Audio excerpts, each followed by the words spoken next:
ಎಲ್ಲರಿಗೂ ನಮಸ್ಕಾರ. ಹಿಂದಿನ ವಿಡಿಯೋದಲ್ಲಿ ನಾವು ಈ CNC ಮತ್ತು ಈ ಕನ್ವೆನ್ಷನಲ್ ಮಷಿನ್ಗಳ ಮಧ್ಯೆ ಇರತಕ್ಕಂಥ ಮೇಜರ್ ಡಿಫ್ರೆನ್ಸ್ಗಳು ಏನು, ಮತ್ತು ಅಡ್ವಾಂಟೇಜಸ್ ಮತ್ತು ಡಿಸ್ಅಡ್ವಾಂಟೇಜಸ್ ಏನು ಅಂತಕ್ಕಂಥದ್ದನ್ನು ಡೀಟೇಲ್ ಆಗಿ ಸ್ಟಡಿ ಮಾಡಿದ್ವಿ. ಇವತ್ತು ನಾವು ಈ VMC ವರ್ಟಿಕಲ್ ಮಷಿನಿಂಗ್ ಸೆಂಟರ್ನ ಕನ್ಸ್ಟ್ರಕ್ಷನ್ ಯಾವ ರೀತಿ ಇರುತ್ತೆ, ಏನೇನು ಪಾರ್ಟ್ಸ್ ಬರ್ತಾವೆ ಅಂತಕ್ಕಂಥದ್ದನ್ನು ಡೀಟೇಲ್ ಆಗಿ ಸ್ಟಡಿ ಮಾಡೋಣ. ಸರಿ ನೋಡ್ರಿ, ಕನ್ಸ್ಟ್ರಕ್ಷನ್ ಆಫ್ VMC ಇದರಲ್ಲಿ ನಾವು ಇವತ್ತು ಕಲಿತಕ್ಕಂಥದ್ದು ಏನಂದ್ರೆ list the parts of the machine. ಒಂದು ಇದರಲ್ಲಿ ಬರ್ತಕ್ಕಂಥ ಪಾರ್ಟ್ಸ್ ಏನೇನು ಅಂತಕ್ಕಂಥದನ್ನ ಮೊದಲು ನೋಡ್ಕೊಂಡು ಬರೋಣ. ಅದಾದ ನಂತರ ಅದರಲ್ಲಿ ಪಾರ್ಟ್ಸ್ ಅಲ್ಲಿ ಸ್ಪಿಂಡಲ್ ಡ್ರೈವ್ಸ್ ಅಂದ್ರೆ ಏನು, ಯಾವ ಟೈಪ್ಸ್ ಇರ್ತಾವ ಅದನ್ನು ನೋಡೋಣ. ಅದಾದ ಮೇಲೆ ಫೀಲ್ಡ್ ಡ್ರೈವ್ ಅಂದ್ರೆ ಏನು, ಯಾವ ರೀತಿ ಇರ್ತಾವ ಅದನ್ನು ನೋಡೋಣ. ಅದಾದ್ಮೇಲೆ ಆಕ್ಚುಯೇಷನ್ ಮೆಕ್ಯಾನಿಸಮ್ ಯಾವ ರೀತಿ ಇರುತ್ತೆ ಅನ್ನೋದನ್ನ ನೋಡೋಣ.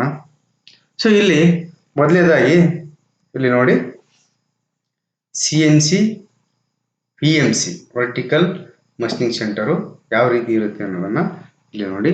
ಇಲ್ಲಿ ಪಾರ್ಟ್ಸ್ಗಳು ನೋಡಿ. ಮೊದಲನೇದಾಗಿ ಆಸ್ ಯೂಶುವಲ್ ನೋಡ್ಲಿಕ್ಕೆ ಇದು ಮಾಮೂಲಿ ವರ್ಟಿಕಲ್ ಮಿಲ್ಲಿಂಗ್ ಮಷಿನ್ ತರಾನೇ ಇರುತ್ತೆ. ಇಲ್ಲಿ ನೋಡಿ, ವರ್ಟಿಕಲ್ ಮಿಲ್ಲಿಂಗ್ ಮಷೀನ್ ಅಲ್ಲಿ ಯಾವ ರೀತಿ ಟೇಬಲ್ ಇರುತ್ತೋ ಅದೇ ರೀತಿ ಇಲ್ಲಿ ಟೇಬಲ್ ಇರುತ್ತೆ, ಅದೇ ರೀತಿ ಸ್ಪಿಂಡಲ್ ಇರುತ್ತೆ, ಆಮೇಲೆ ಇಲ್ಲಿ ಕಾಲಮ್ ಇರುತ್ತೆ. ಅದಕ್ಕೆ ಇದಕ್ಕೆ ಏನು ಡಿಫ್ರೆನ್ಸ್ ಅಂದ್ರೆ, ಇಲ್ಲಿ ಒಂದು ಮಷೀನ್ ಅಲ್ಲಿ ಮೂರು ಮೂವ್ಮೆಂಟ್ಸ್ ಬರ್ತಾವೆ, ಮೂರು ರೀತಿಯ ಮೂವ್ಮೆಂಟ್, XYZ ಅಂತ ಮೂರು ಆಕ್ಸಿಸ್ ಬರುತ್ತೆ. ಇಲ್ಲಿ ಟೇಬಲ್ ಮೂವ್ಮೆಂಟ್ ಅಲ್ಲಿ ಎರಡು ಆಕ್ಸಿಸ್ ಬರುತ್ತೆ, X ಮತ್ತು Y, X axis Y axis, ಮತ್ತು spindle up and down movement ಏನಿದೆಯಲ್ಲ ಇದಕ್ಕೆ ನಾವು Z ಆಕ್ಸಿಸ್ ಅಂತ ಕರಿತೀವಿ, ಡೆಪ್ತ್ ಕೊಡ್ತಕ್ಕಂಥದ್ದು. ಇಲ್ಲಿ ನೋಡಿ, ಮ್ಯಾನ್ಯುವಲ್ ಮಷೀನ್ ಅಲ್ಲಿ ಏನಾಗುತ್ತೆ, ಸ್ಪಿಂಡಲ್ ರೊಟೇಟ್ ಆಗಲಿಕ್ಕೆ ಮಾತ್ರ ಒಂದು ಮೋಟರ್ ಇರುತ್ತೆ, ಈ ಟೇಬಲ್ ಮೂವ್ಮೆಂಟ್ಗೆ ಮೋಟರ್ ಇರಲ್ಲ. ಇಲ್ಲಿ ಏನಿರುತ್ತೆ ಅಂದ್ರೆ VMC ಅಲ್ಲಿ ಪ್ರತಿಯೊಂದು ಆಕ್ಸಿಸ್ಗೂ XYZ ಈ ಮೂರು ಆಕ್ಸಿಸ್ಗೂ ಒಂದೊಂದು ಸಪರೇಟ್ ಸರ್ವೋ ಮೋಟರ್ ಫಿಕ್ಸ್ ಆಗಿರುತ್ತೆ. ಮೋಟರ್ ಮುಖಾಂತರ ನೀವು ಮೂವ್ಮೆಂಟ್ ಆಗ್ತಕ್ಕಂಥದ್ದು ಬಹಳ ತುಂಬಾ ರಿಜಿಡ್ ಇರುತ್ತೆ. ಆಮೇಲೆ ಇಲ್ಲಿ ಸ್ಪಿಂಡಲ್ಗಾಗಿ ಮತ್ತೊಂದು ಮೋಟರ್ ಇರುತ್ತೆ, Z ಆಕ್ಸಿಸ್ಗೆ ಒಂದು ಮೋಟರ್ ಇರುತ್ತೆ, X ಆಕ್ಸಿಸ್ಗೆ ಒಂದು ಮತ್ತು Y ಆಕ್ಸಿಸ್ಗೆ ಒಂದು. ಈ ರೀತಿಯಾಗಿ ಮೂರು ಆಕ್ಸಿಸ್ ಮೋಟರು, ಒಂದು ಸ್ಪಿಂಡಲ್ ಮೋಟರ್ಸ್, ಟೋಟಲ್ 4 ಮೋಟರ್ಗಳು ಈ ಒಂದು ಮಷೀನ್ ನಲ್ಲಿ ಬರುತ್ತೆ. ಆಮೇಲೆ ಇದನ್ನು ಹೊರತುಪಡಿಸಿ ಟೂಲ್ ಮ್ಯಾಗಜಿನ್ ಅಂತ ಬರುತ್ತೆ, ಆಟೋಮೆಟಿಕ್ ಟೂಲ್ ಚೇಂಜಿಂಗ್ ಕೇಸ್. ಇದು ಏನದಲ್ಲ, ಆಟೋಮೆಟಿಕ್ ಆಗಿ ಟೂಲ್ ಅನ್ನ ಈ ಮ್ಯಾಗಜಿನ್ ಇಂದ ತಗೊಂಡೋಗಿ ಈ ಸ್ಪಿಂಡಲ್ಗೆ ಫಿಕ್ಸ್ ಮಾಡ್ತಕ್ಕಂಥ ಒಂದು ಮೆಕ್ಯಾನಿಸಮ್ ಇರುತ್ತೆ. ಈ ಕಾಲಮ್ ಏನಿದೆ, ಈ ಕಾಲಮ್ ಮೇಲೆ ಸ್ಪಿಂಡಲ್ ಮೌಂಟ್ ಆಗಿರುತ್ತೆ ಮತ್ತು ಅಪ್ ಅಂಡ್ ಡೌನ್ ಮೂವ್ಮೆಂಟ್ ಆಗುತ್ತೆ.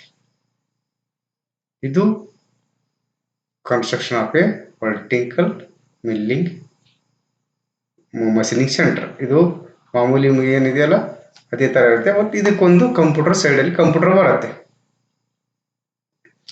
ನೆಕ್ಸ್ಟ್ ನೋಡಿ, ಮೊದಲನೇದಾಗಿ ಈ ಪಾರ್ಟ್ಸ್ ಗಳಲ್ಲಿ ನಾವು ಡ್ರೈವ್ಗಳ ಬಗ್ಗೆ ತಿಳ್ಕೊಳ್ಳೋಣ. ಇದರಲ್ಲಿ ಸ್ಪಿಂಡಲ್ ಡ್ರೈವ್, ಸ್ಪಿಂಡಲ್ ಅನ್ನ ಡ್ರೈವ್ ಮಾಡ್ಲಿಕ್ಕೆ ಯೂಸ್ ಮಾಡ್ತಕ್ಕಂಥವು. ನೋಡಿ, ಇದು ಸ್ಪಿಂಡಲಿನ ಕಟ್ ಸೆಕ್ಷನ್. ಈ ಸ್ಪಿಂಡಲ್ ಅನ್ನ ರೋಟೇಟ್ ಮಾಡ್ಲಿಕ್ಕೆ ಈ ಮೋಟರ್ ಅನ್ನ ನಾವು ಇಲ್ಲಿ ಇದರ ಎಂಡಿಗೆ ಫ್ಲಾಂಜ್ ಕಪ್ಲಿಂಗ್ ಮುಖಾಂತರ ಕನೆಕ್ಟ್ ಮಾಡಿರ್ತೇವೆ. These are all the motors and this is the spindle. ನೋಡಿ, ಸ್ಪಿಂಡಲ್ ಡ್ರೈವ್ ಅಂದ್ರೆ a spindle drive is a main part of the machine tool. It receives the power from the drive unit and delivers it to the job or workpiece. ಇಲ್ಲಿ ಏನಿದೆ ಅಂದ್ರೆ spindle drive main rotating part. ಇದು ಏನ್ ಮಾಡುತ್ತೆ, ಡ್ರೈವ್ಗಳ ಮುಖಾಂತರ, drive ಯೂನಿಟಿನ ಮುಖಾಂತರ power ನ supply ಮಾಡಿಕೊಂಡು ಆ ಪವರ್ ಅನ್ನ ಆ ಸ್ಪಿಂಡಲ್ ಅಲ್ಲಿ ಮೌಂಟ್ ಆಗ್ತಕ್ಕಂಥ ಟೂಲ್ಗೋ ಅಥವಾ ಜಾಬ್ಗೋ ಅದು ಟ್ರಾನ್ಸ್ಫರ್ ಮಾಡುತ್ತೆ. ಈ ಒಂದು ಸ್ಪಿಂಡಲಿನ ಮುಖ್ಯವಾದ ಫಂಕ್ಷನ್ ಏನಂದ್ರೆ the function of the spindle is to deliver the power to the job in case of lathe machine ಜಾಬ್ಗೆ ಪವರ್ ಅನ್ನು ಡಿಲಿವರ್ ಮಾಡ್ತಾರೆ. ಲೇತ್ ಮಷಿನ್ ಇದ್ರೆ ಆ ಸ್ಪಿಂಡಲ್ ಮೇಲ್ಗಡೆ ಚೆಕ್ ಮೌಂಟ್ ಮಾಡಿರ್ತಾರೆ, ಆ ಚೆಕ್ ಮೇಲೆ ಜಾಬ್ ಅನ್ನ ಮೌಂಟ್ ಮಾಡಿರ್ತೀವಿ. ಈ ಜಾಬು ಈ ಸ್ಪಿಂಡಲ್ ರೊಟೇಟ್ ಆದ್ರೆ ಮಾತ್ರ ಜಾಬು ರೊಟೇಟ್ ಆಗುತ್ತೆ.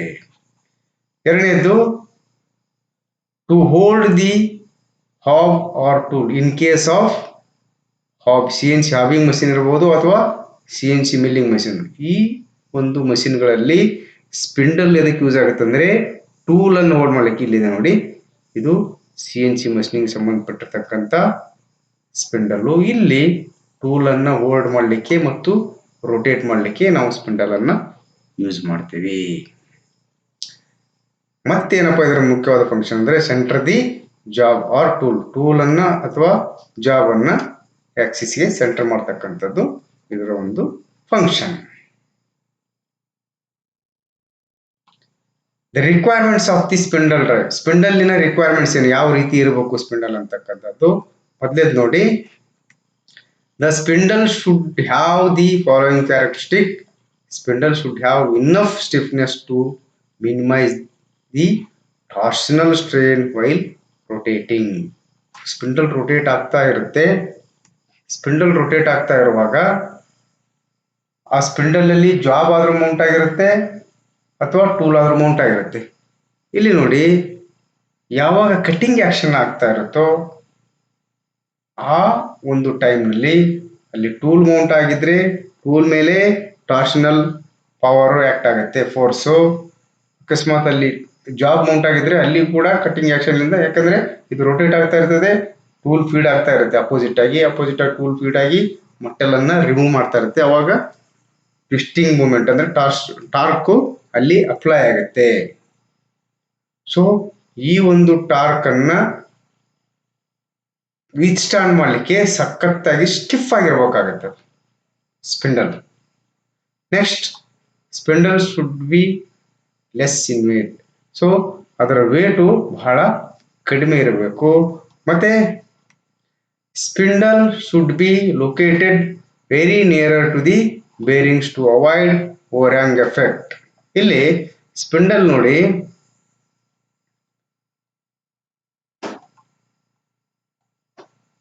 ಸ್ಪಿಂಡಲ್ ಬೇರಿಂಗ್ಗೆ ಇದು ಬೇರಿಂಗ್, ಇದು ಕಟ್ ಸೆಕ್ಷನ್ ಅಲ್ಲಿ ತೋರಿಸ್ತಾ ಇದ್ವಿ.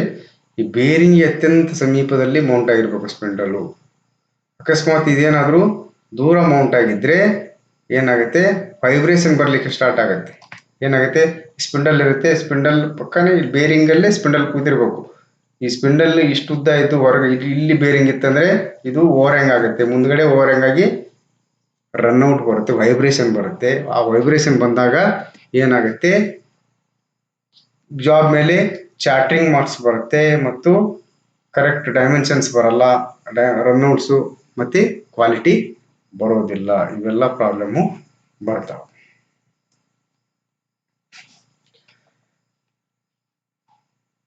The accuracy of the spindle mostly depends on the quality of the bearings. ಬೇರಿಂಗಿನ ಕ್ವಾಲಿಟಿ ಯಾವ ರೀತಿ ಇರುತ್ತಲ್ಲ, ಸೊ ಆ ಬೇರಿಂಗ್ ಕ್ವಾಲಿಟಿ ಮೇಲೆ ಆ ಒಂದು ಸ್ಪಿಂಡಲ್ನ ಅಕ್ಯುರಸಿ ಡಿಪೆಂಡ್ ಆಗಿರುತ್ತೆ. The accuracy and quality of the work piece depends on the geometric running and stiffness of the spindle assembly. So spindle assembly geometrical ಅದರ ರನ್ಔಟ್ ಇರ್ಬೋದು, ಆಮೇಲೆ ವೈಬ್ರೇಷನ್ ಇರ್ಬೋದು, ಇವೆಲ್ಲವೂ ಎಷ್ಟು ಅವಾಯ್ಡ್ ಆಗಿರುತ್ತೋ ಅಷ್ಟು ವರ್ಕ್ ಪೀಸ್, ನಾವು ಮಾಡ್ತಕ್ಕಂಥ ವರ್ಕ್ ಪೀಸಿನೆಲ್ಲ ಅದರ ಮೇಲೆ ಇದು ಮೌಂಟ್ ಮಾಡಿ ಕಟ್ ಮಾಡಿ ನಾವೇನು ವರ್ಕ್ ಪೀಸನ್ನು ಹೊರಗೆ ತೆಗಿತೀವಲ್ಲ, ಜಾಬ್ ಅನ್ನು ಪ್ರೊಡಕ್ಷನ್ ಮಾಡ್ತೀವಲ್ಲ, ಅದರ ಒಂದು ಕ್ವಾಲಿಟಿ ಏನಿದ್ರು ಈ ಸ್ಪಿಂಡಲ್ಲಿನ ಒಂದು ಸ್ಟಿಫ್ನೆಸ್ಸು, ಅದರದ್ದು ಜಾಮೆಟ್ರಿಕಲ್ ಟಾಲರೆನ್ಸು, ಇದೆಲ್ಲವೂ ಕರೆಕ್ಟ್ ಇದ್ದಾಗ ಮಾತ್ರ, ಕರೆಕ್ಟಾಗಿ ಅಸೆಂಬ್ಲ್ ಆಗಿದ್ದಾಗ ಮಾತ್ರ ನಮಗೆ ವರ್ಕ್ ಪೀಸಲ್ಲಿ ಯಾವುದೇ ರೀತಿಯ ಎರರ್ ಇಲ್ಲದೆ ಒಳ್ಳೆಯ ಒಂದು ಕ್ವಾಲಿಟಿಯ ಜಾಬನ್ನು ಮಾಡಬಹುದು. Main characteristic of the spindle drive, high rotational accuracy. Rotate ಆಗುವಾಗ 3000 RPM ಅಂದ್ರೆ ಅಷ್ಟರಲ್ಲೇ ರೊಟೇಟ್ ಆಗಬೇಕು ಎಕ್ಸಾಕ್ಟ್ ಆಗಿ. 1-2 RPM ಹೆಚ್ಚು ಕಡಿಮೆ ಆಗ್ಬೋದು, ಬಟ್ ಜಾಸ್ತಿ ಹೆಚ್ಚು ಕಡಿಮೆ ಆಗುವ ಹಾಗಿಲ್ಲ. ಮತ್ತು ಫಾಸ್ಟ್ ಡೈನಾಮಿಕ್ ರೆಸ್ಪಾನ್ಸ್, ಫಾಸ್ಟ್ ಆಗಿ ಸ್ಪೀಡನ್ನು ಅಟೆಂಡ್ ಮಾಡೋದಾಗ್ಲಿ, ಸ್ಪೀಡ್ ರಿಡಕ್ಷನ್ ಆಗೋದಾಗ್ಲಿ ಫಾಸ್ಟ್ ಆಗಿ ಆಗಬೇಕು. ಆಮೇಲೆ ಎಕ್ಸಲೆಂಟ್ ರನ್ನಿಂಗ್ ಸ್ಮೂತ್ನೆಸ್, ರನ್ ಆಗುವಾಗ ವೈಬ್ರೇಷನ್ ಆಗುವಾಗ ಸ್ಮೂತ್ ಆಗಿ ರನ್ ಆಗಬೇಕು, ಯಾವುದೇ ಸೌಂಡ್ ಮಾಡಬಾರ್ದು. Capability to run at high speed, ಎಷ್ಟು ಬೇಕೋ ಅಷ್ಟು ಮ್ಯಾಕ್ಸಿಮಮ್ ಹೈ ಸ್ಪೀಡಲ್ಲಿ ರನ್ ಆಗ್ತಕ್ಕಂಥ ಕ್ಯಾಪಬಿಲಿಟಿ ಇರಬೇಕು. ಕಾಂಪ್ಯಾಕ್ಟ್ ಆಗಿರ್ಬೇಕು, ಬಹಳ ದೊಡ್ಡದಾಗಿರ್ಬಾರ್ದು, ಹೆವಿಯಾಗಿ ದೊಡ್ಡದಾಗಿರ್ಬೇಕು, ಕಾಂಪ್ಯಾಕ್ಟ್ ಆಗಿರ್ಬೇಕು. ಆಮೇಲೆ ಗಿವ್ ಕಾನ್ಸ್ಟಂಟ್ ಪವರು ಯಾವಾಗಲೂ ಕಾನ್ಸ್ಟಂಟ್ ಆಗಿರ್ಬೇಕು, ಒಮ್ಮೆ ಹೆಚ್ಚು ಒಮ್ಮೆ ಕಡಿಮೆ ಪವರನ್ನು ಡೆಲಿವರಿ ಮಾಡಬಾರ್ದು, ಕಾನ್ಸ್ಟಂಟ್ ಪವರನ್ನು ಡೆಲಿವರಿ ಮಾಡಬೇಕು. ನೋಡ್ರಿ, ಈ ಸ್ಪಿಂಡಲ್ ಡ್ರೈವ್ಸ್ಗಳಲ್ಲಿ ಟೈಪ್ಸ್ ಇದಾವೆ ನೋಡ್ರಿ. ಇದರಲ್ಲಿ 2 ಟೈಪ್ ಬರ್ತಾವೆ. ಒಂದೇದು separately exciting DC shunt motor ಮತ್ತು ಎರಡನೇದು 3 phase AC induction motor. So ಇದೇನಿದೆಲ್ಲ DC ಮೋಟರು, ಇದು AC ಇಂಡಕ್ಷನ್ ಮೋಟರು, 2 ರೀತಿಯ ಮೋಟರ್ಸ್ ಬರ್ತಾವು. ಇಲ್ಲಿ ನೋಡ್ರಿ, normally DC spindle drive motors are used in machine tools, but due to the availability of microprocessor based technology, AC drives are preferred. Normal ಆಗಿ DC use ಮಾಡ್ತಿದ್ರು, but ಈಗ microprocessor based technology ಬಂದಿರೋದ್ರಿಂದ, ಈ microprocessor ಇರೋದ್ರಿಂದ ನಮಗೆ ಎಷ್ಟು ಬೇಕು exact speed attend ಮಾಡ್ತಕ್ಕಂಥವು ಮತ್ತೆ ಸಡನ್ ಆಗಿ ಸ್ಪೀಡ್ ಕಡಿಮೆ ಮಾಡತಕ್ಕಂಥ ಫೆಸಿಲಿಟಿ AC ಡ್ರೈವ್ ಅಲ್ಲೇ ಬಂದಿರೋದ್ರಿಂದ ಈಗ AC ಮೋಟರನ್ನೇ ಪ್ರಿಫರ್ ಮಾಡ್ತಾರೆ. ಸೊ ನೋಡ್ರಿ, general structure of the spindle and spindle drive. ಇದು ಸ್ಪಿಂಡಲ್ ಏನಿದೆಲ್ಲ ಯಾವ ರೀತಿ ಇರುತ್ತೆ, ಸ್ಪಿಂಡಲ್ ಮೇಲೆ ಕಟರ್ ಮೌಂಟ್ ಆಗಿದೆ, ಇದು ವರ್ಕ್ ಪೀಸು, ಇದು ಟೇಬಲ್ ಮೂವ್ಮೆಂಟ್ ಆಗುತ್ತೆ ಮತ್ತು ವರ್ಕ್ ಪೀಸು ಮೂವ್ಮೆಂಟ್ ಆಗುತ್ತೆ, ಕಟರ್ ರೊಟೇಟ್ ಆಗ್ತಾ ಇರುತ್ತೆ, ಕಟಿಂಗ್ ಆಕ್ಷನ್ ಆಗುತ್ತೆ. ಸ್ಟಿಫ್ ಆಗಿರ್ಬೇಕು, ಇದು ಬಹಳಷ್ಟು ಗಟ್ಟಿಯಾಗಿರ್ಬೇಕು, ಆಮೇಲೆ ವೈಬ್ರೇಷನ್ ಇರಬಾರ್ದು, ರನ್ಔಟ್ ಇರಬಾರ್ದು.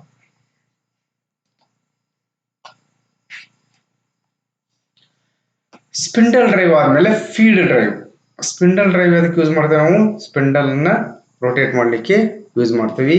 ಈಗ ನಮಗೆ ನೋಡ್ತಾ ಇರೋದು ನಾವು next component feed drives. Feed drives ಎದಕ್ಕೆ ಯೂಸ್ ಆಗುತ್ತೆ? A feed drive is use to provide motion to the slide as per the motion command. ಇಲ್ಲಿ ನಾವು ಪ್ರೋಗ್ರಾಮ್ ಅಲ್ಲಿ motion ಕೊಟ್ಟಿರ್ತೇವೆ, G0, G01, G02, G03 ಅಂತ ಮೂವ್ಮೆಂಟ್ ಕಮಾಂಡ್ ಕೊಟ್ಟಿರ್ತೇವೆ. Linear interpolation, circular interpolation, rapid traverse ಅಂತ ಈ ತರ ಬರ್ತಾವೆ. ಸೊ ನಾವೇನು ಕಮಾಂಡ್ ಕೊಟ್ಟಿರ್ತೀವಿ, ನಾವು ಎಷ್ಟು ಫೀಡ್ ರೇಟ್ ಅಲ್ಲಿ ಕೊಟ್ಟಿರ್ತೀವಿ ಅಷ್ಟು ಫೀಡ್ ರೇಟ್ ಅಲ್ಲಿ ಮೋಷನ್ ಅನ್ನ ಟೇಬಲ್ಗೆ ಆಗ್ಬೋದು ಅಥವಾ ಸ್ಪಿಂಡಲ್ ಅಪ್ ಅಂಡ್ ಡೌನ್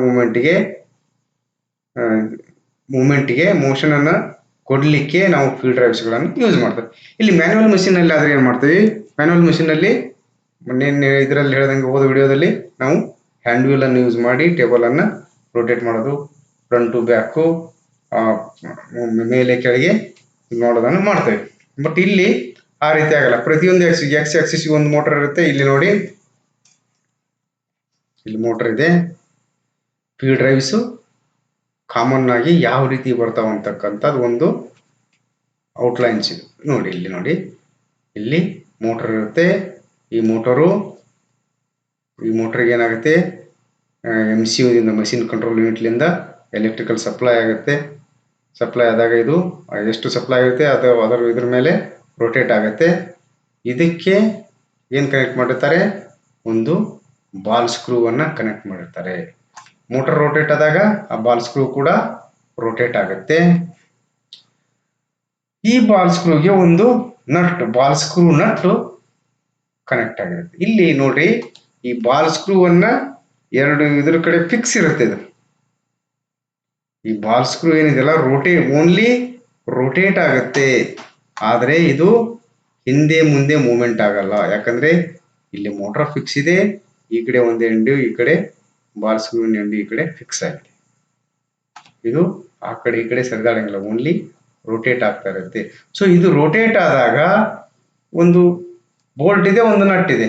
ಈ ನಟ್ಟು ಬೋಲ್ಟ್ ಹಂಗೆ ಸುಮ್ಮನೆ ತಿರುಗ್ತಾ ಇದೆ, ಅವಾಗ ನಟ್ ಏನಾಗುತ್ತೆ, ಮೂವ್ಮೆಂಟ್ ಆಗುತ್ತೆ. ಬೋಲ್ಟ್ ಆ ಕಡೆ ಈ ಕಡೆ ಹೋಗ್ಲಿಕ್ಕೆ ಚಾನ್ಸ್ ಇಲ್ಲ. ಈ ಕಡೆನ ಅರೆಸ್ಟ್ ಆಗಿದೆ, ಈ ಕಡೆನ ಅರೆಸ್ಟ್ ಆಗಿದೆ. ಸೊ ಇಲ್ಲಿ ಬೋಲ್ಟ್ ಸ್ಥಾನದಲ್ಲಿ ಸ್ಕ್ರೂ ಇದೆ, ಇದು ಇಲ್ಲಿ ಅರೆಸ್ಟ್ ಇದೆ, ಇಲ್ಲಿ ಅರೆಸ್ಟ್ ಇದೆ.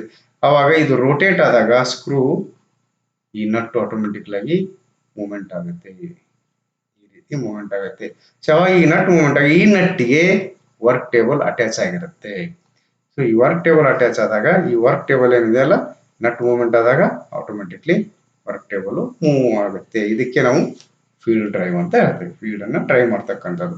ಈ ಮೋಟರ್ ಎಷ್ಟು ಸ್ಪೀಡಲ್ಲಿ ರೊಟೇಟ್ ಆಗುತ್ತೋ ಅಷ್ಟೇ ಸ್ಪೀಡಲ್ಲಿ ಈ ಲೀಡ್ ಸ್ಕ್ರೂ ರೊಟೇಟ್ ಆಗುತ್ತೆ. ಲೀಡ್ ಸ್ಕ್ರೂ ಎಷ್ಟು ಸ್ಪೀಡಲ್ಲಿ ರೊಟೇಟ್ ಆಗುತ್ತೆ ಅಷ್ಟೇ ಇದರಲ್ಲಿ ಈ table front to back movement. ಅಂದ್ರೆ ಇದು rotary motion of the motor is converted into linear motion of the work table with the help of ball screw and ball screw nut. Ball screw ಮತ್ತು ball screw nut ಅನ್ನ ನಾವು rotary motion ಅನ್ನ linear motion ಆಗಿ convert ಮಾಡಲಿಕ್ಕೆ use ಮಾಡ್ತೀವಿ. Requirement of CNC field drive. CNC field drive ಗೆ main requirement ಏನ್ ಬೇಕು ನೋಡಿ, constant torque to overcome frictional and work forces. ಇಲ್ಲಿ ಕೂಡ ಈ ವರ್ಕ್ ಟೇಬಲ್ ಏನಿದೆಯಲ್ಲ, ಈ ಒಂದು ಬೆಡ್ವೇ ಮೇಲೆ ಏನಾಗ್ತಾ ಇರುತ್ತೆ, ಸ್ಲೈಡ್ ಆಗ್ತಾ ಇರುತ್ತೆ. ಅಲ್ಲಿ ಏನಾಗುತ್ತೆ, ಕಾನ್ಸ್ಟೆಂಟ್ ಆಗಿ ಫ್ರಿಕ್ಷನ್ ಇರುತ್ತೆ. ಆ ಫ್ರಿಕ್ಷನ್ ಲಿಂದ ಓವರ್ಕಮ್ ಆಗತಕ್ಕಂಥ ಕೆಪಾಸಿಟಿ ಇರಬೇಕು. ಮತ್ತು ಇದ್ರ ಜೊತೆಗೆ ಅಲ್ಲಿ ಕಟ್ಟಿಂಗ್ ಫೋರ್ಸ್ಗಳು ಕೂಡ ಆಕ್ಟ್ ಆಗ್ತಾ ಇರ್ತದೆ. ಅವೆರಡು ಫೋರ್ಸ್ ದಾಟಿ ಮುಂದೆ ಹೋಗ್ತಕ್ಕಂಥ ಒಂದು ಕೆಪಾಸಿಟಿ ಈ ಫೀಲ್ಡ್ ಡ್ರೈವ್ಸ್ಗೆ ಇರಬೇಕು. Next low mechanical and electrical time constants. ಅಂದ್ರೆ ಎಲೆಕ್ಟ್ರಿಕಲ್ ಮತ್ತು ಮೆಕ್ಯಾನಿಕಲ್ ಟೈಮ್ ಕಾನ್ಸ್ಟೆಂಟ್ ಕಡಿಮೆ ಇರಬೇಕು. High torque to weight ratio. Weight compact ಆಗಿರ್ಬೇಕು, ವೇಟ್ ಕಡಿಮೆ ಇರಬೇಕು, ಟಾರ್ಕ್ ಕೆಪಾಸಿಟಿ ಜಾಸ್ತಿ ಇರಬೇಕು. Quick response to commands. ಕೊಟ್ಟಿರ್ತಕ್ಕಂಥ ಕಮಾಂಡ್ಸ್ಗೆ G01 ಅಂದಾಗ G01 ಅಲ್ಲಿ ಕ್ವಿಕ್ ರೆಸ್ಪಾಂಡ್ ಮಾಡಬೇಕು. G00 ಅಂದಾಗ ರ್ಯಾಪಿಡ್ ಟ್ರಾವರ್ಸ್ಗೆ ಕ್ವಿಕ್ ಆಗಿ ರ್ಯಾಪಿಡ್ ಮೋಷನ್ ಅನ್ನ ತಗೋಬೇಕು. ಅಷ್ಟು ಕ್ವಿಕ್ ಆಗಿ ಇದು ಯಾವಾಗಲೂ ರೆಸ್ಪಾನ್ಸ್ ಮಾಡಬೇಕು. Next ability to position the tool with minute increments. ಇದು ಬಹಳ ಇಂಪಾರ್ಟೆಂಟ್. ಮೇನ್ ಏನಂದ್ರೆ ಫೀಲ್ಡ್ ಡ್ರೈವ್ ಅಲ್ಲಿ ವರ್ಕ್ ಅನ್ನ ಎಕ್ಸಾಕ್ಟ್ ಪೊಸಿಷನಿಂಗ್ ಮಾಡ್ತಕ್ಕಂಥ ಒಂದು ಕೆಪಾಸಿಟಿ ಇರಬೇಕು. ಅದರಲ್ಲಿ ಎಷ್ಟು ಯೂನಿಟ್ ಅಲ್ಲಿ ಅಂದ್ರೆ ಮೈಕ್ರಾನ್ಸ್ ಗಳಲ್ಲಿ ಪೊಸಿಷನಿಂಗ್ ಮಾಡಬೇಕು. ಇದೇ ಈ CNC ಫಂಡ. ಇದು ಬಹಳ ಇಂಪಾರ್ಟೆಂಟು. ಇಲ್ಲಾಂದ್ರೆ ಇದು ಒಂದು ಮ್ಯಾನ್ಯುವಲ್ ಮಷಿನ್ ಆದಂಗೆ ಆಗಿಬಿಡುತ್ತೆ. ಮೈಕ್ರಾನ್ಸ್ ಅಲ್ಲಿ ನಾವು ಪೊಸಿಷನಿಂಗ್ ಅನ್ನ ಮಾಡ್ತಕ್ಕಂಥ ಒಂದು ಕೆಪಾಸಿಟಿ ಈ ಫೀಲ್ಡ್ ಡ್ರೈವ್ಗೆ ಇರಬೇಕಾಗತ್ತೆ.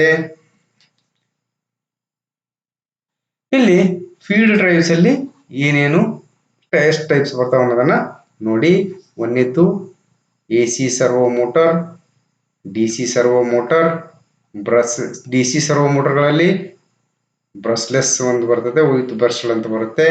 ಆಮೇಲೆ ಸ್ಟೆಪ್ಪರ್ ಮೋಟರ್ಸ್ ಬರುತ್ತೆ, ಲೈನರ್ ಮೋಟರ್ಸ್ ಅಂತ ಬರ್ತವೆ. ಇಷ್ಟೆಲ್ಲ ಟೈಪ್ಸ್ ಬರ್ತವೆ ಫೀಲ್ಡ್ ಡ್ರೈವ್. ಇದರಲ್ಲಿ ಯಾವುದಾದ್ರೂ ಒಂದನ್ನು ನಾವು CNC ಅಲ್ಲಿ ಯೂಸ್ ಮಾಡಬಹುದು. ಈಗ ನೋಡಿ ಫೀಲ್ಡ್ ಡ್ರೈವ್ ಯಾವ ರೀತಿ ಇರುತ್ತೆ ಅನ್ನೋದು ಆಗಲೇ ಅಲ್ಲಿ ಎಕ್ಸ್ಪ್ಲೇನ್ ಮಾಡಿದ್ನಲ್ಲ. ಒಂದನೇದ್ದು ಫೀಲ್ಡ್ ಡ್ರೈವ್ ಅಂದ್ರೆ ಫೀಲ್ಡ್ ಸರ್ವೋ ಮೋಟರ್ ಇರುತ್ತೆ. ಎರಡನೇದು ಇದು ವರ್ಕ್ ಟೇಬಲ್. ಮೂರನೇದು ಮೆಜರಿಂಗ್ ಡಿವೈಸು. ಇದೇನು ಮೆಜರ್ ಏನು ಮಾಡುತ್ತೆ ಅಂದ್ರೆ ಈ ಟೇಬಲ್ ಎಷ್ಟು ಮೂವ್ಮೆಂಟ್ ಆದ ಅನ್ನೋದನ್ನ ಮೆಜರ್ ಮಾಡುತ್ತೆ. Next ball screw nut. ಇದು ಬಾಲ್ ಸ್ಕ್ರೂ, ಇದು ಬಾಲ್ ಸ್ಕ್ರೂ ನಟ್. ಇಲ್ಲೇನಿದೆಯಲ್ಲ ಇದು ಬಾಲ್ ಸ್ಕ್ರೂ ಅಸೆಂಬ್ಲಿ. ಇದು ಯಾವ ರೀತಿ ಇರುತ್ತೆ ಅಂದ್ರೆ ಡಬಲ್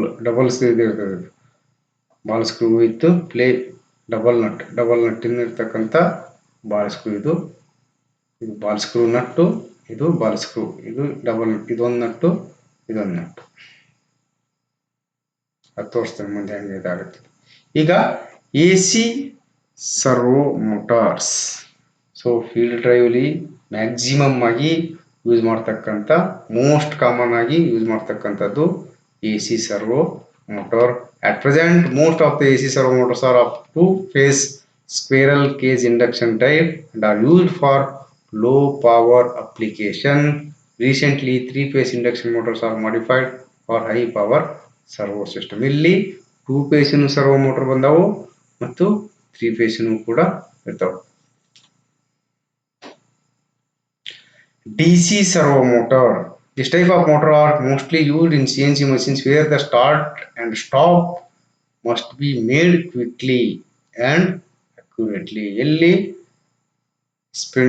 ಸ್ಪೀಡ್ ಡ್ರೈವ್ ಸ್ಟಾರ್ಟ್ ಆಗೋದು accurate positioning in terms of ಡಿಗ್ರಿಯಲ್ಲಿ, accurate degree in terms of 360 degree ಮಾಡಿ ಒಂದು ಡಿಗ್ರಿಗೂ ಕೂಡ ಇದು ಮಾಡಿ ಮೂವ್ಮೆಂಟ್ ಆಗ್ತಕ್ಕಂಥ ಒಂದು ಇದು ಎದರಲ್ಲಿ ಇರ್ತದೆ ಅಂದರೆ ಈ ಡಿ ಸಿ ಮೋಟ್ರಲ್ಲಿ ಇರ್ತದೆ, ಡಿ ಸಿ ಸರ್ವೋ ಮೋಟ್ರಲ್ಲಿ. ಸೊ ಎಕ್ಸಾಕ್ಟ್ ಸ್ಟಾಪು ಮತ್ತು ಎಕ್ಸಾಕ್ಟ್ ಸ್ಟಾರ್ಟ್ ಬೇಕಂದಾಗ ನಾವು D C servo motor use ಮಾಡ್ತೀವಿ. ಆಮೇಲೆ ಈ ಡಿ ಸಿ ಸರ್ವೋ ಮೋಟರ್ ಏನಿದೆಲ್ಲ the light weight and low inertia armature of the D C servo motor use quick response to the excitation of the voltage changes. ಇಲ್ಲಿ voltage ಚೇಂಜಸ್ಗೆ quick ಆಗಿ response ಆಗಿ ಏನಾಗುತ್ತೆ, ಇದು ಎಕ್ಸಾಕ್ಟ್ ಆಗಿ start ಆಗುತ್ತೆ, stop ಆಗುತ್ತೆ ಡಿ ಸಿ. ಸೊ ಸಣ್ಣ ವರ್ಕ್ ಇದ್ರೆ ಅಂತಲ್ಲಿ ಇದನ್ನ D C servo motor use ಮಾಡ್ತಾರೆ. ಹೆವಿ ಇದ್ದಲ್ಲಿ A C servo motor use ಮಾಡ್ತಾರೆ. ನೆಕ್ಸ್ಟ್ ನೋಡ್ರಿ, ಇದರಲ್ಲಿ ಬ್ರಷ್ಲೆಸ್ ವಿತ್ ಬ್ರಷ್ ವಿತ್ ಮೋಟ್ರಲ್ಲಿ ಒಳಗಡೆ ಬ್ರಷ್ ಇರ್ತವೆ, ಒಂದೊಂದು ಬ್ರಷ್ ಇರ್ತಾವೆ, ಒಂದೊಂದು ಬ್ರಷ್ಲೆಸ್ ಇರ್ತವೆ. ಇದು ನೋಡ್ರಿ, ಇದು ಬ್ರಷ್ಲೆಸ್, ಇದು ಬ್ರಷ್ ಇಲ್ಲ, ಓನ್ಲಿ ಇದು ಮ್ಯಾಗ್ನೆಟ್ ಇದೆ. This type permanent magnet type rotor and a wound iron core stator are used. ಇಲ್ಲಿ ಸ್ಟೇಟರು ಅಂದ್ರೆ ಸ್ಟ್ಯಾಟಿಸ್ಟಿಕ್ ಆಗಿ ಕಾಯಿಲ್ ಇರ್ತವೆ, ಐರನ್ ಕಾಯಿಲ್ ಇರುತ್ತೆ. ಆಮೇಲೆ ರೋಟರ್ ಆಗಿ ಪರ್ಮನೆಂಟ್ ಮ್ಯಾಗ್ನೆಟ್ ಇರುತ್ತೆ. ಪರ್ಮನೆಂಟ್ ಮ್ಯಾಗ್ನೆಟ್ ರೋಟೇಟ್ ಆಗುತ್ತೆ, ಈ ಕಾಯಿಲ್ ಸ್ಟೇಟರ್ ಆಗಿ ವರ್ಕ್ ಆಗುತ್ತೆ. ಇಲ್ಲಿ ಬ್ರಷ್ಗಳು ಇಲ್ಲ. ನೆಕ್ಸ್ಟ್ ಸ್ಟೆಪ್ಪರ್ ಮೋಟರ್ಸ್ ಅಂತ ಬರುತ್ತೆ. Stepper motors are also called as seeping motors or step motors. The name stepper is given because this motor rotates through a fixed angular step in response to each input electrical pulse received by its controller. ನೋಡ್ರಿ, ಈ ಒಂದು CNC system ಅಲ್ಲಿ ಮೋಟರ್ಗೆ electrical pulse generate ಆಗುತ್ತೆ. ಆ pulse ಇದರಲ್ಲಿ electrical supply ಆಗುತ್ತೆ. ನಾವು ಎಷ್ಟು ಪಲ್ಸ್ ಎಲೆಕ್ಟ್ರಿಕಲ್ ಸಪ್ಲೈ ಕೊಡ್ತೇವೋ ಅಷ್ಟೇ ಇದರಲ್ಲಿ ಏನಾಗುತ್ತೆ, ಇದು ಮೋಟರು ರೋಟೇಟ್ ಆಗುತ್ತೆ. ಸೊ ಈ ಸ್ಟೆಪ್ಪರ್ ಮೋಟ್ರಲ್ಲಿ ಏನಿದೆ ಅಂದರೆ, ಇದು ಒಂದು ಸ್ಟೆಪ್ಪರ್ ಥರ, ಒಂದು ಗೇರ್ ಥರ ಒಂದು ಒಳಗಡೆ ಇದು ಬರುತ್ತೆ, ತೋರಿಸ್ತೇನೆ ನಿಮಗೆ. ಇದು ನಾವು ಡಿಗ್ರಿಯಲ್ಲಿ ಕೂಡ ಸ್ಟಾಪ್ ಮಾಡ್ಬೋದು. 20 ಡಿಗ್ರಿ ರೋಟೇಟ್ ಆಗಿ ನಿಲ್ಲು ಅಂದರೆ ಅಷ್ಟೇ ಡಿಗ್ರಿ ರೋಟೇಟ್ ಆಗಿ ನಿಲ್ಲುತ್ತೆ. 10 ಡಿಗ್ರಿ ರೋಟೇಷನ್ ಆಗಿ ನಿಲ್ಲು ಅಂದರೆ ಅಷ್ಟೇ ಡಿಗ್ರಿಗೆ ರೋಟೇಷನ್ ಆಗಿ ನಿಲ್ಲುತ್ತೆ. ಅಂತ ಒಂದು ಫೆಸಿಲಿಟಿ ಈ ಸ್ಟೆಪ್ಪರ್ ಮೋಟ್ರಲ್ಲಿ ಇದೆ. ಬಹಳ these motors are used for precise positioning and precise speed control in automation system. Precise positioning ಅದ ಹೇಳಿದ್ನಲ್ಲ, ನಾವು ಎಷ್ಟು ಡಿಗ್ರಿ ಬೇಕೋ ಅಷ್ಟು ಡಿಗ್ರಿಗೆ ಈ ಮೋಟ್ರನ್ನ ರೋಟೇಟ್ ಮಾಡಿ ನಿಲ್ಲಿಸ್ಬೋದು. ಮೋಟ್ರಲ್ಲಿ ಸ್ಪಿಂಡಲ್ ಇದು ಕನೆಕ್ಟ್ ಆಗಿರ್ತಕ್ಕಂಥ ಡ್ರೈವ್ ಏನು ಬಾಲ್ ಸ್ಕ್ರೂ ಕನೆಕ್ಟ್ ಆಗಿರ್ತಲ್ಲ, ಇದಕ್ಕೆ ನಾವು ಎಷ್ಟು ಡಿಗ್ರಿ ಬೇಕು, ಮೋಟ್ರ್ ಎಷ್ಟು ಡಿಗ್ರಿ ತಿರುಗುತ್ತೆ, ಮೋಟ್ರಿಂದ ಸ್ಪಿಂಡಲ್ಲು, ಮೋಟ್ರಿಂದ ಶಾಫ್ಟ್ ಬರ್ತದಲ್ಲ, ಅದೆಷ್ಟು ಡಿಗ್ರಿ ತಿರುಗುತ್ತೆ ಅಷ್ಟೇ ಇದು ಒಂದು ಬಾಲ್ ಸ್ಕ್ರೂ ಏನಿದಲ್ಲ ರೋಟೇಟ್ ಆಗುತ್ತೆ, ಅಷ್ಟೇ ಡಿಗ್ರಿ ರೋಟೇಟ್ ಆಗಿ ಸ್ಟಾಪ್ ಆಗುತ್ತೆ. This motor will suited for open loop control system because no feedback is required. So ಈ ಥರದ ಮೋಟ್ರು ಒಂದು ಇದರಲ್ಲಿ CNC ಎರಡು ಸಿಸ್ಟಮ್ ಬರ್ತವೆ. ಒಂದು ಓಪನ್ ಲೂಪು, ಇನ್ನೊಂದು ಕ್ಲೋಸ್ ಲೂಪ್ ಸಿಸ್ಟಮ್ ಅಂತ ಬರುತ್ತೆ. ಓಪನ್ ಲೂಪಲ್ಲಿ ಮಷಿನ್ಗೆ ಮಷಿನ್ ಕಂಟ್ರೋಲ್ ಯೂನಿಟ್ಗೆ ವಾಪಸ್ಸು ಆ ಒಂದು ಫೀಡ್ ಡ್ರೈವ್ ಅಥವಾ ಟೇಬಲ್ ಮೂಮೆಂಟ್ ಎಷ್ಟಾಗುತ್ತೆ ಅಂತ ವಾಪಸ್ಸು, ಎಷ್ಟಾಗಿದೆ ಅಂತ ವಾಪಸ್ಸು ಮೆಸೇಜ್ ಹೋಗಲ್ಲ. ಸೊ ಇಂಥ ಒಂದು ಕೇಸ್ಗಳಲ್ಲಿ ಈ ಸ್ಟೆಪ್ಪರ್ ಮೋಟರ್ ಯೂಸ್ ಮಾಡಿದರೆ ಅಲ್ಲಿ ಎಕ್ಸಾಕ್ಟ್ ಆಗಿ ಆ ಸ್ಟೆಪ್ಪರ್ ಇರೋದ್ರಿಂದ ಅಲ್ಲಿ ಮೆಜರ್ಮೆಂಟ್ ಮಾಡೋ ಅವಶ್ಯಕತೆ ಬರಲ್ಲ. ನಾವು ಎಷ್ಟು ಪ್ರೋಗ್ರಾಮ್ ಮಾಡಿರ್ತೇವೋ ಅಷ್ಟೇ ರೋಟೇಟ್ ಆಗಿ ನಿಲ್ತಕ್ಕಂಥ, ಅಷ್ಟೇ ಮೂವ್ಮೆಂಟ್ ಆಗುತ್ತೆ. ಇಲ್ಲಿ ನೋಡಿ, ಇದೇ ಸ್ಟೆಪ್ಪರ್ ಅಂತ. ಇಲ್ಲಿದೆ ನೋಡಿ, ಈ ಸ್ಟೆಪ್ಪರ್ ಅಲ್ಲಿ ಒಂದೊಂದು ಟೀತಿಗೂ ನಾವು ಇದನ್ನ ಸ್ಟಾಪ್ ಮಾಡ್ಬೋದು. ಇದು ಒಂದು ಏನಿರಲ್ಲ ಮೋಟರಿನ ಶಾಫ್ಟ್, ಈ ಶಾಫ್ಟ್ಗೆ ಇದು ಕನೆಕ್ಟ್ ಇರುತ್ತೆ.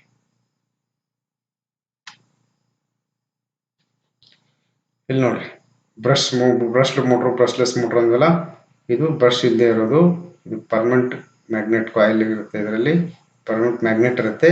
ಇಲ್ಲಿ ಐರನ್ ಕಾಯಿಲ್ಸ್ ಇದು ಇರುತ್ತೆ, ಐರನ್ ಕಾಯಿಲ್ಸ್ ವೈರಿಂದ ಸುತ್ತಿರ್ತಕ್ಕಂಥ, ಐರನ್ ಇರ್ಬೋದು, ಅಲ್ಯೂಮಿನಿಯಂ ಇರ್ಬೋದು, ಅಥವಾ ಕಾಪರ್ ಇರ್ಬೋದು, ವೈಂಡಿಂಗ್ ಇರುತ್ತೆ. ಇಲ್ಲಿ ವೈಂಡಿಂಗ್ ಇರುತ್ತೆ, ಇಲ್ಲಿ ಪರ್ಮನೆಂಟ್ ಮ್ಯಾಗ್ನೆಟ್ ಇರುತ್ತೆ. ಇಲ್ಲಿ ನೋಡಿ ಬ್ರಷ್ ಇರುತ್ತೆ ನೋಡಿ, ಇದು ಬ್ರಷ್ ಟೈಪ್. ಬ್ರಷ್ಡ್ ಮೋಟಾರು, ಇದು brushless motor.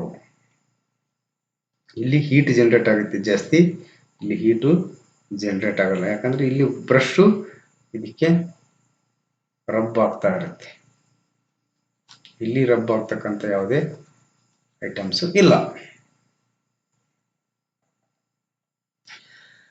Features of the stepper motor. Stepper ಮೋಟರ್ನ ಫೀಚರ್ಸ್ ಏನೇನು, ಗುಣಗಳು ನೋಡ್ರಿ.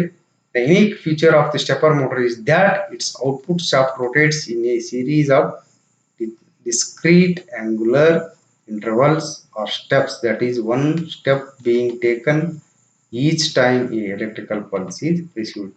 So ಪ್ರತಿ ಒಂದು ಎಲೆಕ್ಟ್ರಿಕಲ್ ಪಲ್ಸ್ ರಿಸೀವ್ ಆದಾಗ ಒಂದು ಸ್ಟೆಪ್ ರೋಟೇಟ್ ಆಗುತ್ತೆ, ಮತ್ತೊಂದು ನೀವು ಎಷ್ಟು ಎಲೆಕ್ಟ್ರಿಕಲ್ ಪಲ್ಸ್ ಇದು ಮಾಡ್ತೀರಾ ಅಷ್ಟು ಸ್ಟೆಪ್ಸ್ ರೋಟೇಟ್ ಆಗುತ್ತೆ. ಹೀಗಾಗಿ ಮೊದಲು ಹೇಳ್ದಂಗೆ ನಾವು ಮೋಟ್ರನ್ನ ಎಕ್ಸಾಕ್ಟ್ ಆಗಿ ಎಷ್ಟು ರೊಟೇಷನ್ ಬೇಕೋ ಅಷ್ಟು ರೊಟೇಷನ್ ಮಾಡಿ ವರ್ಕ್ ಪೀಸು ಅಥವಾ ಟೇಬಲ್ಲು ಎಷ್ಟು ಬೇಕು, ಎಷ್ಟು MM, ಎಷ್ಟು ಮೈಕ್ರಾನಲ್ಲಿ ಹೋಗಿ ನಿಲ್ಬೇಕು ಅಷ್ಟು ಮೈಕ್ರಾನಲ್ಲಿ ಹೋಗಿ ನಿಲ್ಲಿಸಲಿಕ್ಕೆ ಸಾಧ್ಯ ಇದೆ. Step angle, the angle through which the motor shaft rotates for each command pulse is called the step angle. ಇಲ್ಲಿ ಒಂದು ಪಲ್ಸ್, ಒಂದು ಎಲೆಕ್ಟ್ರಿಕಲ್ ಪಲ್ಸ್ಗೆ ಮೋಟರು ಎಷ್ಟು ಡಿಗ್ರಿ ರೊಟೇಟ್ ಆಗುತ್ತೆ ಅದಕ್ಕೆ ಏನಂತೀವಿ, ಸ್ಟೆಪ್ ಆಂಗಲ್ ಅಂತ ಕರಿತೀವಿ. Smaller the step angle, greater the number of steps per revolution and higher the resolution or accuracy of positioning obtained. ಇಲ್ಲಿ ಸ್ಟೆಪ್ ಆಂಗಲ್ ಕಡಿಮೆ ಇದ್ದಂಗೆ greater the number of steps per revolution ಜಾಸ್ತಿ ಇರುತ್ತೆ. ಇಲ್ಲಿ ನೋಡ್ರಿ, ಇವೇನಾದ್ರು teeth ಎಷ್ಟು ಜಾಸ್ತಿ ಇರುತ್ತೆ ಅಷ್ಟು ರೊಟೇಷನಲ್ ಆ್ಯಂಗಲ್ಲು ಕಡಿಮೆ ಇರುತ್ತೆ. ಟೀತ್ ಜಾಸ್ತಿ ಆದಂಗೆ ರೊಟೇಷನಲ್ ಆ್ಯಂಗಲ್ಲು, ಯಾಕಂದರೆ ಒಂದು ಫುಲ್ ಸರ್ಕಲಲ್ಲಿ ಆ ಟೀತ್ಗಳನ್ನು ಕಟ್ ಮಾಡಿರ್ತೇವೆ. ಅದರಲ್ಲಿ ಎಷ್ಟು ಮ್ಯಾಕ್ಸಿಮಮ್ ಆಗುತ್ತೆ ಅಷ್ಟು.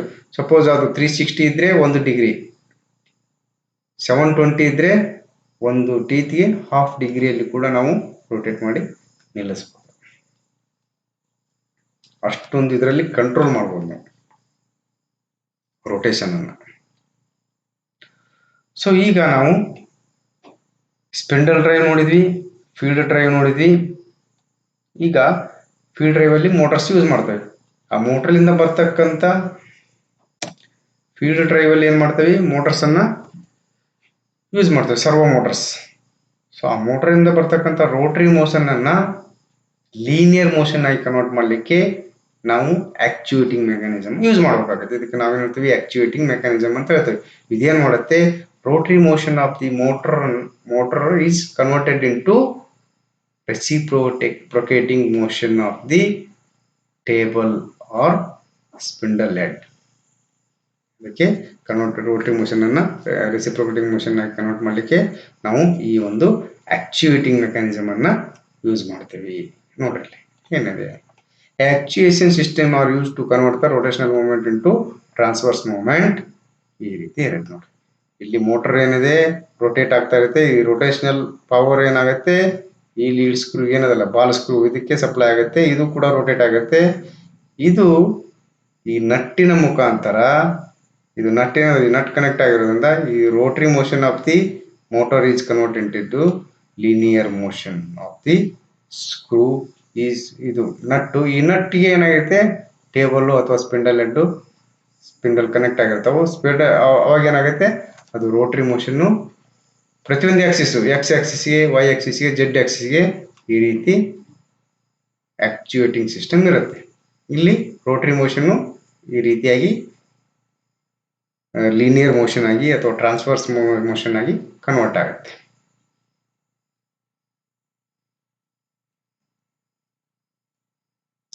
ಇಲ್ಲಿ ಟೈಪ್ಸ್ ಎಷ್ಟದ ನೋಡ್ರಿ. Types of actuating mechanisms in CNC machine ಅಲ್ಲಿ ಯೂಸ್ ಆಗ್ತಕ್ಕಂಥ ಮೆಕ್ಯಾನಿಸಮ್ಸ್ ಎಷ್ಟದ ಆಕ್ಟಿವೇಷನ್. ಒಂದು ಸ್ಕ್ರೂ ಅಂಡ್ ನಟ್, ಒಂದನೇದ್ದು ಸ್ಕ್ರೂ ಮತ್ತು ನಟ್ ಮೆಕ್ಯಾನಿಸಮ್, ಎರಡನೇದ್ದು rack and pinion mechanism. Screw and nut ಯಾವ ರೀತಿ ಇರುತ್ತೆ ನೋಡಿ, ಇದು ಆಗಲೇ ತೋರಿಸಿದ್ವಲ್ಲ, ಇದು ಸ್ಕ್ರೂ ಇರುತ್ತೆ, ನಟ್ ಇರುತ್ತೆ. ಸ್ಕ್ರೂ ರೊಟೇಟ್ ಆಗ್ತಾ ಇರುತ್ತೆ, ಇಲ್ಲಿ ನಟ್ಟು ಮೂವ್ಮೆಂಟ್, ಸ್ಕ್ರೂ ರೊಟೇಟ್ ಆಗ್ತದೆ, ನಟ್ಟು ಅದ್ರ ಮೇಲೆ ಮೂವ್ಮೆಂಟ್ ಆಗ್ತಾ ಇರುತ್ತೆ. ರ್ಯಾಕ್ ಅಂಡ್ ಪಿನಿಯನ್, ಇದು rotary motion of the screw is converted into linear motion of the nut. ಇಲ್ಲಿ ನೋಡಿ ರ್ಯಾಕ್ ಅಂಡ್ ಪಿನಿಯನ್, ಇದು ಪಿನಿಯನ್ನು ಇದು ರ್ಯಾಕು. ಈ ಪಿನಿಯನ್ನು ಮೋಟ್ರಿಗೆ ಸರ್ವೋ ಮೋಟ್ರಿಗೆ ಕನೆಕ್ಟ್ ಆಗಿರುತ್ತೆ. ಇದು ರ್ಯಾಕು ಟೇಬಲ್ಗೆ ಕನೆಕ್ಟ್ ಆಗುತ್ತೆ. ಯಾವಾಗ ಇದು ರೋಟರಿ ಮೋಷನ್ನು ಆಗುತ್ತೆ, ಇದು ಈ ರೋಟರಿ ಮೋಷನ್ನು ಇಲ್ಲಿ ರ್ಯಾಕಿನ ಲೀನಿಯರ್ ಮೋಷನ್ ಆಗಿ ಕನ್ವರ್ಟ್ ಆಗುತ್ತೆ. ಆವಾಗ ಟೇಬಲ್ಲು ಮೂಮೆಂಟ್ ಆಗುತ್ತೆ. The screw and nut system is effectively used for medium traverses light loads. The two types of screw and nut system used in the CNC machine tools are circulating ball screw and recirculating roller screw. ಇಲ್ಲಿ screw and nut light ಇದರಲ್ಲಿ use ಆಗುತ್ತೆ. ಬಹಳ light ಆಗಿರ್ತಕ್ಕಂಥ, medium ಆಗಿ light ಆಗಿರ್ತಕ್ಕಂಥ ಲೋಡ್ಗಳಲ್ಲಿ ನಾವು use ಮಾಡ್ತೀವಿ. ಇದರಲ್ಲಿ ಎರಡು ಟೈಪ್ ಬರ್ತಾವು. ಒಂದು ರೀಸರ್ಕ್ಯುಲೇಟಿಂಗ್ ಬಾಲ್ ಸ್ಕ್ರೂ, ಒಂದು ರೀಸರ್ಕ್ಯುಲೇಟಿಂಗ್ ರೋಲರ್ ಸ್ಕ್ರೂ ಅಂತ ಎರಡು ಬರ್ತಾವೆ. ಇದು ನೋಡ್ರಿ ರೀಸರ್ಕ್ಯುಲೇಟಿಂಗ್ ಬಾಲ್ ಸ್ಕ್ರೂ. ಇಲ್ಲಿ ಬಾಲ್ಗಳಿದಾವಲ್ಲ ಒಳಗಡೆನೆ ರೀಸರ್ಕ್ಯುಲೇಟ್ ಆಗ್ತಾ ಇರ್ತಾವ ಬಾಲ್. ಇದು ಬಾಲ್ ಸ್ಕ್ರೂ ಅಂತೇಳಿ. ಇಲ್ಲಿ ಅಕ್ಮೆ ಇದ್ರ ಬದಲಾಗಿ ಈ ಮಾಮೂಲಿ ಇದರಲ್ಲಿ ಏನಾಗುತ್ತೆ, ಕನ್ವೆನ್ಷನಲ್ ಮಷೀನ್ ಅಲ್ಲಿ ಅಕ್ಮೆ ಥ್ರೆಡೆಡ್ ಸ್ಕ್ರೂ ಇರ್ತಾವು, ಅದಕ್ಕೆ ನಟ್ ಇರುತ್ತೆ. ಬಟ್ ಇಲ್ಲಿ ಹೆಂಗ್ ಬರಲ್ಲ, ಅದರಲ್ಲಿ ಬ್ಯಾಕ್ಲಾಶ್ ಬರುತ್ತೆ, ಸ್ವಲ್ಪ ಗ್ಯಾಪ್ ಬರುತ್ತೆ, ಬ್ಯಾಕ್ಲಾಶ್ ಅಂತ ಹೇಳ್ತೇವೆ ಅದಕ್ಕೆ. ಬಟ್ ಇಲ್ಲಿ ಆ ರೀತಿ ಬ್ಯಾಕ್ಲಾಶ್ ಬರಲಿಕ್ಕೆ ಚಾನ್ಸ್ ಇಲ್ಲ. ಈ ಗ್ರೂ ಕೂಡ ಹಾಕೊಂಡು ಎಕ್ಸಾಕ್ಟ್ ಆಗಿ ಬಾಲಿನ ಶೇಪ್ ಅಲ್ಲಿ ಇರ್ತಾವ, ಅರ್ಧ ಬಾಲಿನ ಶೇಪ್ ಅಲ್ಲಿ ಗ್ರೂ. ಆ ಗ್ರೂ ಅಲ್ಲಿ ಕರೆಕ್ಟ್ ಆಗಿ ಬಾಲು ಕರೆಕ್ಟ್ ಆಗಿ ಕೊಡುತ್ತೆ, ಎಲ್ಲಿ ಗ್ಯಾಪ್ ಇರಲ್ಲ. ಆಮೇಲೆ ಫ್ರಿಕ್ಷನ್ ಕೂಡ ಕಡಿಮೆ ಇರುತ್ತೆ. ಇದು ನೋಡ್ರಿ ಯಾವ ರೀತಿ ಈ ಬಾಲ್ಗಳು ಅವಷ್ಟಕ್ಕವೇ ಅಲ್ಲೇ ಸುತ್ತಕೊಂಡು ಅಲ್ಲೇ ಮತ್ತು ಅಲ್ಲೇ ರೀಸರ್ಕ್ಯುಲೇಟ್ ಆಗ್ತಾ ಇರ್ತಾವ. ನೆಕ್ಸ್ಟ್ ಇನ್ನೊಂದು ರೀಸರ್ಕ್ಯುಲೇಟಿಂಗ್ ರೋಲರ್ ಸಿಸ್ಟಮ್. ಇದು ನೋಡ್ರಿ, ಇದು ರೋಲರ್ಸ್ ಇದಾವ, ರೋಲರ್ ಬಾಲ್ ಸ್ಕ್ರೂ ಅಂತ ಹೇಳ್ತೇವೆ. ರೋಲರ್ ಸ್ಕ್ರೂ ಮತ್ತೆ rollers and screw, these are the called as the rollers. ಎರಡು ಟೈಪ್. ಇಲ್ಲಿ ರೀಸರ್ಕ್ಯುಲೇಟಿಂಗ್ ಬಾಲ್ ಸ್ಕ್ರೂ ಯಾವ ರೀತಿ ಇರುತ್ತೆ? In case recirculating ball screw, the nut is replaced by the series of balls. ಇಲ್ಲಿ ball screw ಅಂತ ಬಂದಾಗ nut ಏನಾಗುತ್ತೆ, replace by the series of balls ಇರ್ತಾವ ನೋಡ್ರಿ. The balls are placed in a space between the screw and nut. Nut ಮತ್ತು ಸ್ಕ್ರೂಗಳ ಮಧ್ಯೆ space ಇರುತ್ತೆ, ಅಲ್ಲಿ ಈ ಬಾಲ್ಸ್ ಅನ್ನ ಹಾಕಿರ್ತಾರೆ. Result in a highly efficient rolling motion. The screw used of two different forms. ಇದರಲ್ಲಿ ಎರಡು ರೀತಿ ಬರ್ತಾವು. ಒಂದು ಗೊತ್ತಿಕ್ ಪ್ರೊಫೈಲ್ ಅಂತ ಈ ರೀತಿ ಇರುತ್ತೆ, ಆಮೇಲೆ ಇನ್ನೊಂದು ಸರ್ಕ್ಯುಲರ್ ಪ್ರೊಫೈಲ್. ಇದು ಸರ್ಕ್ಯುಲರ್ ಪ್ರೊಫೈಲು, ಇದು ಗೊತ್ತಿಕ್ ಪ್ರೊಫೈಲ್ ಅಂತ ಹೇಳ್ತಾರೆ. ಸರ್ಕ್ಯುಲರ್ ಪ್ರೊಫೈಲ್ ಅಲ್ಲಿ ಬಾಲಿನ ಒಂದು ಈ ಕಡೆ ಕೆಳಗಡೆ ಇಲ್ಲಿ ಟಚ್ ಆಗಿರುತ್ತೆ, ಮೇಲ್ಗಡೆ ಇಲ್ಲಿ ಟಚ್ ಆಗಿರುತ್ತೆ. ಸರ್ಕ್ಯುಲರ್ ಪ್ರೊಫೈಲ್ ಅಲ್ಲಿ ನೋಡಿ, ಇಲ್ಲಿ ಸ್ವಲ್ಪ, ಇಲ್ಲಿ ಸ್ವಲ್ಪ, ಕೆಳಗೆ ಸ್ವಲ್ಪ, ಇಲ್ಲಿ ಸ್ವಲ್ಪ, ಇಲ್ಲಿ ಎರಡು ಟಾಪ್ ಅಂಡ್ ಬಾಟಮ್ ಅಲ್ಲಿ ಗ್ಯಾಪ್ ಇರುತ್ತೆ, ಈ ತರ ಇರುತ್ತೆ. There are two types of screw and nut arrangements commonly used for recirculating balls to the initial position. They are by using external and internal tube and by using deflector. ಇಲ್ಲಿ screw ಮತ್ತು nut ಮಧ್ಯೆ ball ಅನ್ನ ಯಾವ ರೀತಿ use ಮಾಡ್ತಾರೆ? ಎರಡು ರೀತಿಯಲ್ಲಿ. ಒಂದು ಎಕ್ಸ್ಟರ್ನಲ್ ಟ್ಯೂಬಿಂಗು ಮತ್ತು ಇನ್ನೊಂದು ಡಿಫ್ಲೆಕ್ಟರ್ ಯೂಸ್ ಮಾಡಿ ನಾವು ಇದನ್ನ ಸ್ಕ್ರೂ ಮತ್ತು ನಟ್ಟಿನಲ್ಲಿ ಸ್ಕ್ರೂ ಮತ್ತು ನಟ್ನಲ್ಲಿ ಈ ಒಂದು ಯಾವುದು ಬಾಲ್ಗಳು ರೊಟೇಟ್ ರೀಸರ್ಕ್ಯುಲೇಟ್ ಆಗಲಿಕ್ಕೆ ನಾವು ಇದು ಮಾಡ್ತೇವೆ. ಇಲ್ಲಿ ನೋಡ್ರಿ,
ಮುಂದಿನ ಭಾಗದಲ್ಲಿ ಈ ಒಂದು ರೀಸರ್ಕ್ಯುಲೇಟಿಂಗ್ ಬಾಲ್ ಸ್ಕ್ರೂ ಬಗ್ಗೆ ನಾವು ಇನ್ನೂ ಡೀಟೇಲ್ ಆಗಿ ತಿಳ್ಕೊಳ್ಳೋಣ. ಯಾಕಂದರೆ ಇದು ಇನ್ನೂ ಭಾಳ ಇದೆ, ವಿಡಿಯೋ ಭಾಳ ಲಾಂಗ್ ಆಗುತ್ತೆ. ಅದಕ್ಕೆ ಮುಂದಿನ ಒಂದು ವಿಡಿಯೋದಲ್ಲಿ ಈ ರೀಸರ್ಕ್ಯುಲೇಟಿಂಗ್ ಬಾಲ್ ಸ್ಕ್ರೂ ಯಾವ ರೀತಿ ವರ್ಕ್ ಆಗುತ್ತೆ, ಅದನ್ನು ಹೆಂಗೆ ಸೆಟ್ ಮಾಡ್ತಾರೆ, ಅದರಿಂದ ಬ್ಯಾಕ್ಲಾಶ್ ಯಾವ ರೀತಿ ಅವಾಯ್ಡ್ ಆಗುತ್ತೆ, ಅದರಲ್ಲಿ ಇಂಟರ್ನಲ್ ಟ್ಯೂಬಿಂಗು ಎಕ್ಸ್ಟರ್ನಲ್ ಟ್ಯೂಬಿಂಗ್ ಬರುತ್ತೆ, ಅದನ್ನೆಲ್ಲ ಡೀಟೇಲ್ ಆಗಿ ಸ್ಟಡಿ ಮಾಡೋಣ.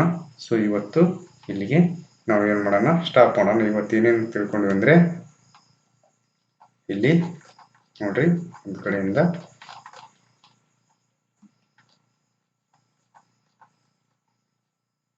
ಕನ್ಸ್ಟ್ರಕ್ಷನ್ ಬಂದ್ವಿ, parts of the CNC machine ನೋಡಿದ್ವಿ, ಸ್ಪಿಂಡಲ್ ಡ್ರೈವ್ ಬಗ್ಗೆ ತಿಳ್ಕೊಂಡ್ವಿ, ಇದು ಏನೇನು ಮಾಡುತ್ತೆ ಅಂತ ಫಂಕ್ಷನ್ ತಿಳ್ಕೊಂಡ್ವಿ. ಇದಾದಮೇಲೆ ಯಾವ ರೀತಿ ಇರಬೇಕು ಈ ಸ್ಪಿಂಡಲ್ ಡ್ರೈವ್ ಅನ್ನೋದನ್ನು ತಿಳ್ಕೊಂಡ್ವಿ. ಇದಾದಮೇಲೆ ಟೈಪ್ಸ್, ಇಲ್ಲಿ AC ಮತ್ತು DC ಮತ್ತು AC ಸರ್ವೋ ಮೋಟರ್ಸ್ ಬಗ್ಗೆ, ಸ್ಪಿಂಡಲ್ ಡ್ರೈವ್ಗಳ ಬಗ್ಗೆ ತಿಳ್ಕೊಂಡ್ವಿ. ಇದಾದಮೇಲೆ ಫೀಡ್ ಮೆಕ್ಯಾನಿಸಮ್ ಬಗ್ಗೆ ಬಂದ್ವಿ. ಇಲ್ಲಿ ಫೀಲ್ಡ್ ಡ್ರೈವ್ಸ್ ಮೋಟರ್ಸು ಯಾವ ರೀತಿ ಇರುತ್ತೆ ಅನ್ನೋದನ್ನು ನೋಡಿದ್ವಿ. AC motor, DC motor, AC motor ಯಾವ ರೀತಿ ಇರುತ್ತೆ ಅಂತ ನೋಡಿದ್ವಿ. DC ಮೋಟ್ರ್ ಬಗ್ಗೆ ತಿಳ್ಕೊಂಡ್ವಿ. ಆಮೇಲೆ ಬ್ರಷ್ಲೆಸ್ ಮೋಟ್ರ್ ಅಂದ್ರೇನು, ಸ್ಟೆಪ್ಪರ್ ಮೋಟ್ರ್ ಅಂದ್ರೇನು, ಯಾವ ರೀತಿ ವರ್ಕ್ ಆಗುತ್ತೆ ಅವನ್ನ ತಿಳ್ಕೊಂಡ್ವಿ. ಆಮೇಲೆ ಇವೆರಡನ್ನ ಕಂಪೇರ್ ಮಾಡಿದ್ವಿ. ನೋಡ್ರಿ, ಬ್ರಷ್ಡ್ ಮೋಟ್ರ್ ಮತ್ತು ಬ್ರಷ್ಲೆಸ್ ಮೋಟ್ರ್ ಎರಡು ಯಾವ ರೀತಿ ಕಾಣ್ತಾವೆ ಅನ್ನೋದನ್ನು ನೋಡಿದ್ರಿ. ಆಮೇಲೆ ಸ್ಟೆಪ್ಪರ್ ಮೋಟ್ರ್ ಯಾವ ರೀತಿ ಇರುತ್ತೆ ಅಂತ ನೋಡಿದ್ವಿ. ಸೊ ಆಕ್ಚುಯೇಷನ್ ಸಿಸ್ಟಮ್ ಅಂದ್ರೆ ಏನು, ಯಾವ ರೀತಿ ವರ್ಕ್ ಆಗುತ್ತೆ ಅನ್ನೋದನ್ನು ನೋಡಿದ್ರಿ. ಟೈಪ್ಸ್ ನೋಡ್ತಾ ಇದ್ವಿ, ಅದರಲ್ಲಿ ಬಾಲ್ ಸ್ಕ್ರೂವನ್ನು ಈಗ ನೋಡ್ತಾ ಇದ್ದೀವಿ. ಸೊ ಮುಂದಿನ ಒಂದು ವಿಡಿಯೋದಲ್ಲಿ ನಾವು ಏನು ಮಾಡೋಣ, ಈ ಒಂದು ಬಾಲ್ ಸ್ಕ್ರೂ ಆ್ಯಂಡ್ ನಟ್ಟಿನ ಬಗ್ಗೆ ಮತ್ತು ಹೈಡ್ರಾಲಿಕ್ ಸಿಸ್ಟಮ್ ಅಂತ ಬರುತ್ತೆ, ಅವೆಲ್ಲವೂ ಬಗ್ಗೆ ಡೀಟೇಲ್ ಆಗಿ ತಿಳ್ಕೊಳ್ಳೋಣ. ಎಲ್ಲರಿಗೂ ನಮಸ್ಕಾರ.